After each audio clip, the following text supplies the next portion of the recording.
నమస్తే. శ్రీ గురుభ్యో నమః. శ్రీమాత్రే నమః. మనం అంతటా వింటున్నారు, అందరూ వింటున్నారు. గ్రహాలు మార్పు జరుగుతున్నాయి, గ్రహాల కూటమి జరుగుతుంది, పంచగ్రహ కూటమి అంటున్నారు. ఈ గ్రహాల మూలంగా రకరకాలైనటువంటి భయాలు సృష్టించబడుతున్నాయి.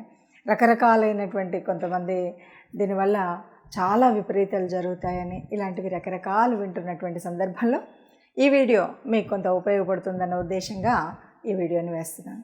అయితే పంచగ్రహ కూటమి అంటే ఏంటి అనగానే మనకు చాలా వరకు తెలుసు. ఎప్పుడు కూడా గ్రహాలు అనేటువంటివి కదులుతూ ఉంటాయి. ఏ గ్రహమైనా సరే ఒక్కొక్క గ్రహానికి వేగం ఎక్కువ, ఒక గ్రహానికి తక్కువ. ఈ గ్రహాలు వేగం ఎక్కువ ఉన్నా తక్కువ ఉన్నా నిరంతరం చెల్లిస్తూ ఉన్నటువంటి ఈ గ్రహాలు అనుకోకుండా కొన్నిసార్లు ఒక్కొక్క గ్రహంతో యుతి చెందడం, కలిసి ఉండడం, దగ్గరికి చేరడం, అన్నీ ఒక చోటుకి రావడం ఇలాంటివి జరుగుతూ ఉంటాయి. అలాగే మనకు 3 గ్రహాలు, 4 గ్రహాలు, 5 గ్రహాలు, 6 గ్రహాలు అంటే పంచగ్రహం, శ్రేష్ఠ గ్రహాలు ఇలా అంటుంటాం కదా. ఇలా జరుగుతూ ఉంటాయి.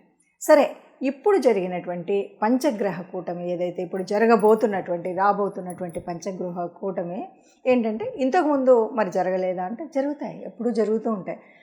12 సంవత్సరాల క్రితము వచ్చినటువంటి పంచగ్రహ కూటమి ఏదైతే ఉందో దానివల్ల కొన్ని విపత్తులు అయితే వచ్చాయి అన్నది మన వాళ్ళు చెప్పేటువంటి మాట.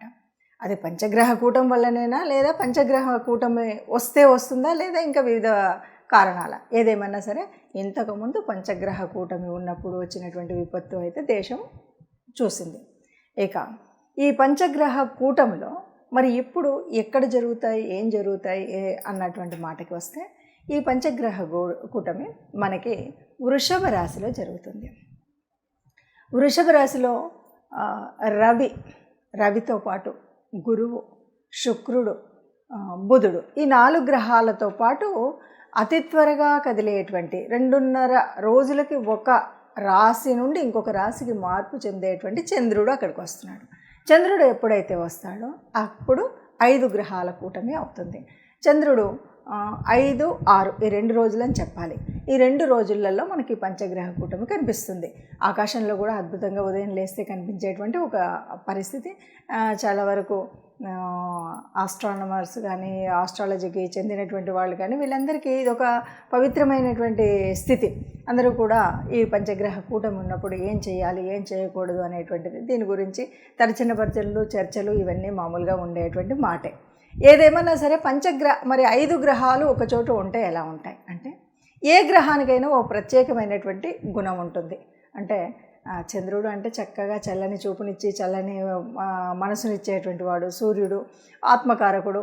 ఇట్లా ఒక్కొక్క గ్రహానికి ఒక్కొక్క కారకత్వము ఉంటుంది, ఒక్కొక్క తత్వము ఉంటుంది. మరి ఇలా వివిధ తత్వాలు కలిసి ఒక చోట ఉండేసరికి ఏమవుతుందంటే ఈ తత్వాలు మంచిని ఇవ్వచ్చు, చెడుని ఇవ్వచ్చు, ఏమీ ఇవ్వకుండా ఉండొచ్చు. ఇది మరి ఇక్కడే 5 గ్రహాలు ఉన్నాయి. ఇంకా మనకు ఉండేటువంటి 9 గ్రహాల్లో మిగతావి 4 బయట ఉన్నాయి. మనకు తెలుసు. రాహువు, కేతువు ఎక్కడున్నారో మనకు తెలుసు. రాహువు మీనంలో ఉంటే కేతువు కన్యలో ఉన్నాడు. ఇక మిగిలింది శని కుంభంలో ఉన్నాడు. ఇది మనకు కనిపిస్తున్నటువంటి గ్రహాల యొక్క స్థితి. ఇది ఎప్పుడు వస్తుంది అంటే జూన్ 5, 6 తారీఖులలో కనిపిస్తుంది. మరి ఒక్కరోజు 2 రోజులు ఉండేటువంటి దాని గురించి ఇంత వీడియో అవసరమా, లేకపోతే ఇంతమంది చెప్పడం అవసరమా, ఇంతమంది వేద పండితులు, ఇంతమంది జ్యోతిష్యులు మాట్లాడడం అవసరమా అంటే ఎలా ఉంటుంది అంటే దీని యొక్క ప్రభావం తక్కువలో తక్కువ అంటే ఇప్పుడు మనం చేసేటువంటి ఒక పని మంచి కానీ చెడు కానీ ఆ రోజు కనుక మనం చేసినట్టయితే ఆ పని యొక్క ప్రభావం దాదాపుగా కొన్ని చిన్న పనులు అయితే దాని ప్రభావం వల్ల ఒక 40 రోజులు ఉంటుంది. 1 సంవత్సర కాలమైనా దాని యొక్క చెడు ఎఫెక్ట్ ఉంటుంది. ఏదైనా మనం తెలియకుండా మన కర్మకాలి కొన్ని చెడు పద్ధతుల్లోకి కనుక పడినట్టయితే ఇది ఒక పుష్కర కాలం, ఈ కష్టం అనేటువంటిది మనకు కనిపిస్తుంది. అందుకోసం ఈ 12 గ్రహాలకు 12 యొక్క రాశులకు మరి ఎలా ఉంటుంది ఏంటి అన్న విషయాన్ని మనం తెలుసుకోవాల్సినటువంటి పరిస్థితి ఉంటుంది. ఏ గ్రహమైనా మనకు ప్రతి ఒక్కరు కూడా ఇది గోచార రీత్యా మనకు జరుగుతున్నటువంటి ఈ సమయంలో ఇప్పుడైతే మనకు 5 గ్రహాలు ఒక్క చోటికి జూన్ 5, 6 తారీఖుల్లో వస్తున్నాయి. ఇలా వచ్చినప్పుడు అంటే అందులో అస్తంగత్వం చెందడం, ఎందుకంటే అన్నీ దగ్గరగా వచ్చాయి. అన్నీ దగ్గరగా వచ్చేసరికి ఏమవుతుంది, ఏ రాశి దాన్ని ఏ గ్రహము కూడా దాని యొక్క ప్రభావాన్ని పూర్తిగా చూపెట్టేటువంటి పరిస్థితి ఉండదు.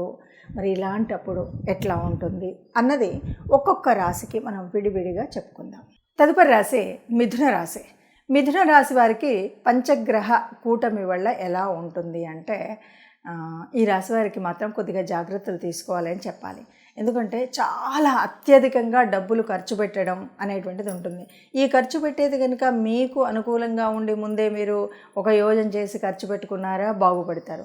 అలా కాకుండా ఉంటే మాత్రం, ఎందుకంటే ఎట్టి పరిస్థితుల్లో డబ్బు ఖర్చు అయ్యేటువంటి పరిస్థితి అయితే కనిపిస్తుంది. కాబట్టి ఈ డబ్బు ఖర్చు అనవసరంగా వృధాగా ఖర్చు అయ్యేటువంటి పరిస్థితి రాకుండా ఉండేటువంటిది మీ చేతుల్లో ఉంటుంది.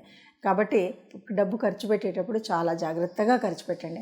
ఎవరైనా రాజకీయ నాయకులు వాళ్ళు ఉంటే ఈ విషయంలో కూడా చాలా జాగ్రత్తగా ఉండాలి. అలాగే సంఘంలో, సమాజంలో మనం మాట్లాడుతున్నటువంటి వాటిల్లో ఎక్కడైనా సరే మీరు మాట్లాడేటప్పుడు, మీరు ఉండేటప్పుడు వాళ్ళతో చేసేటువంటి స్నేహాలు ఇవన్నీ కూడా జాగ్రత్తగా చేయాలి.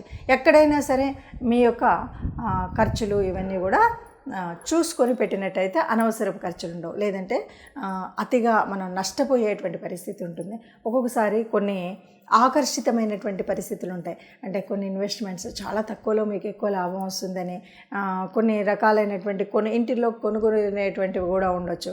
ఒక్కొక్కసారి ఏదో ఆఫర్లో ఉన్నాయి మనం అని, ఇవన్నీ కూడా నష్టపోయే పరిస్థితి ఉంటుంది. ఈ విషయం అంటే మనం ఏదో ఆఫర్లో అని తెచ్చాం, తీరా తెచ్చిన తర్వాత అది వాడుకోవడానికి పనికి వచ్చేటువంటి పరిస్థితిలో ఉండనటువంటి వస్తువు ఉండొచ్చు. అలాగే మనం ఎక్కడో ఇన్వెస్ట్ చేద్దాం అనుకుంటా, తీరా ఇన్వెస్ట్ చేశాక వాడెవడో చేతులు ఎత్తచ్చు. ఇట్లాంటివి చాలా రకాలైనటువంటి చెడు, అంటే ధనం మూలంగా చెడు జరిగేటువంటి పరిస్థితి చాలా ఉంది. కాబట్టి ధనాన్ని చాలా జాగ్రత్తగా ఖర్చు పెట్టండి, చూసి ఖర్చు పెట్టండి. అది అవసరమా కాదా అని యోజన చేసి ఖర్చు పెట్టండి. 5, 6 తేదీల్లో మాత్రం ఇలా ధనానికి సంబంధించినటువంటి ఏ రకమైన నిర్ణయాన్ని కూడా తీసుకోకుండా ఉంటే మంచిది.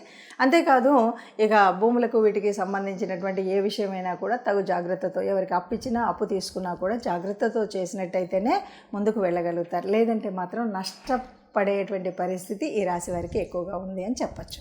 ఇది మనం మామూలుగా మన యొక్క మనుషులకు సంబంధించినటువంటి విషయం. ఇంతే కాదు, ఇలా పంచగ్రహ కూటమి జరిగినప్పుడు దేశానికి, విశ్వానికి కూడా మంచి చెడు అనేటువంటి జరుగుతుంది. ప్రత్యేకించి మరి మన భారతదేశానికి అనగానే ఈ దేశం వరకు మనం చూసుకున్నట్టయితే అనుకోని మార్పులు, ముఖ్యంగా రాజకీయంగా, అంటే ప్రభుత్వానికి సంబంధించింది. పూర్వకాలం అయితే రాజులు వాళ్ళకి సంబంధించినటువంటిది, దేశాన్ని పరిపాలించే వాళ్ళ గురించి అనేటువంటిది ఉంటుంది.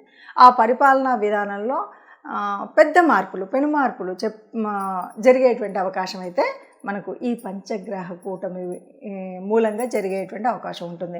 అది మంచా చెడా అంటే మార్పు అయితే జరుగుతుంది. ఆ మార్పు వల్ల వ్యతిరేకత రావచ్చు, అనుకూలత రావచ్చు. ఏదైనా సరే దేశానికి మాత్రం ఒక పెను మార్పు జరిగేటువంటి అవకాశం అయితే ఉంటుంది అని చెప్పచ్చు.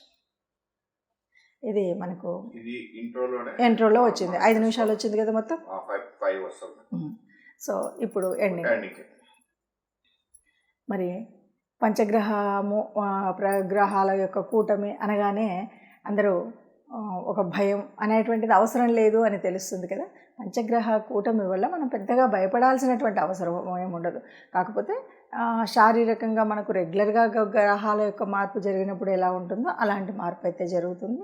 ఒకటి ఏంటి అంటే, ఇప్పుడు ఈ సమయంలో ఈ పంచగ్రహ కూటానికి కొద్దిగా ఎక్కువగా చెప్పుకోవడం వల్ల ఏంటంటే, ఇది ఈ సంవత్సరము కొద్దిగా మనకెప్పుడు ఈ సంవత్సర కాలమే ప్రారంభమైనప్పటి నుండి కూడా ఇది కొంచెం కోపాలకి, తగాదాలకి, గొడవలకు ఎక్కువగా అవకాశం ఉండే సంవత్సరం అని చెప్పుకున్నాం. క్రోధినామ సంవత్సరం అని పేరు ఉండడం వల్ల. రెండవది, ఈ సంవత్సర ప్రారంభం మంగళవారం రోజు జరిగింది. మంగళవారానికి అధిపతి కుజుడు, మంగళుడు. కుజుడు కూడా ఏమంటే చాలు కోపంతో గబగబా ముందుకు లేస్తూ ఉంటాడు. కోపంతో ఎవడి మీదకైనా పైకి వెళ్ళడానికి ఉంటుంది.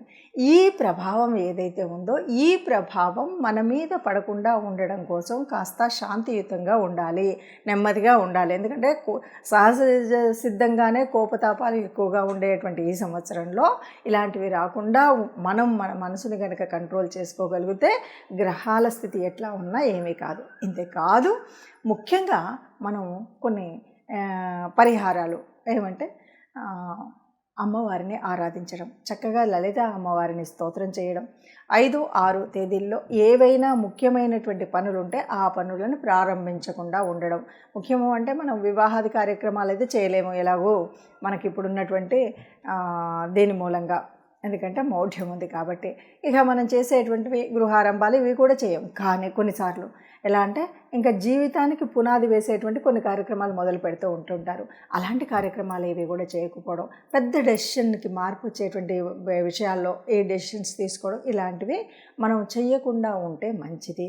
ఒకవేళ ఏదో అయ్యింది అయినా సరే మనం ఇష్టదేవత ఆరాధన, లలిత అమ్మవారి ఆరాధన చేయడం అనేటువంటిది మర్చిపోకుండా చేయవలసినటువంటి పని.